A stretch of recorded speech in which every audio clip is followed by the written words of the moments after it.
আসসালামু আলাইকুম। আমার ভাই বোনেরা, আপনারা সবাই কেমন আছেন? আমিও আলহামদুলিল্লাহ আপনাদের আপু ভালো আছি।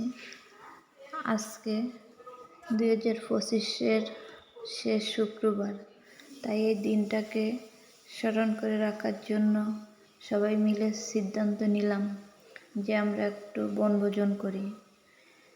তাই পিচ্চি বাচ্চা সবাই মিলে সিদ্ধান্ত নিলাম যে যে যা পারবো তাই নিয়ে আসবো।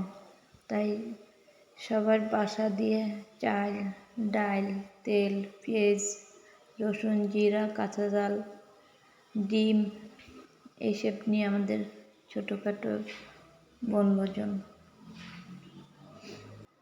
জানি না সামনের বছর এই দিনটায় কে কোথায় থাকবো, তাই সবাই মিলে এই দিনটাকে স্মরণ করে রাখলাম।